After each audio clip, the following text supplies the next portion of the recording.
So this guy is a mega church preacher, and he gets a little pervy, and now he's on the run from the FBI. Now the guy's name is Apollo. He's 24, he's from the Philippines, and he's a small-time preacher there. And one day he's preaching in a little chapel when suddenly angels appear to him. And they come and they tell him that he's actually the son of his God. So he starts telling everyone that he is the appointed son of God.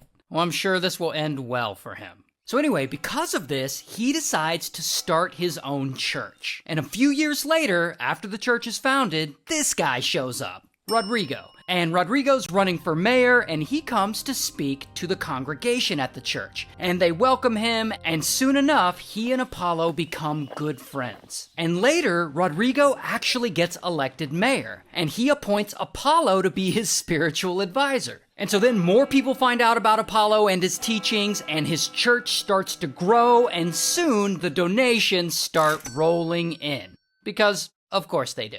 But these donations aren't enough for Apollo. He wants more. So he gets the full-time working members of the church to go out at 6 a.m. every morning and solicit money from strangers for the church. The only catch is they can't come home until they reach their daily quota of money collected. So, to avoid sleeping on the street, the members of the church start playing on people's sympathy. Like they pretend to be poor college students, or they pretend to be disabled, but whatever. It works, and the church makes a ton of money. And so pretty quickly, Pastor Apollo becomes a very wealthy man. He's so wealthy, in fact, that he's able to start his own broadcasting network, and this helps spread his teachings beyond the Philippines. So now he's got followers around the world, in many different countries, including the United States. And this is where Apollo really levels up. And with the help of his innermost circle, he traffics his most obedient followers into the US, where they start working and soliciting donations from people full-time.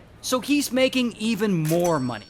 Oh, and I haven't even gotten to some of the crazy stuff this guy claims. Aside from saying he's the son of some god, he once claimed that he yelled at an earthquake and made it stop. Like there was an earthquake happening, and he's just like, ah! And it just stopped. And he also says that the public should thank him for stopping that earthquake. Thanks, Apollo.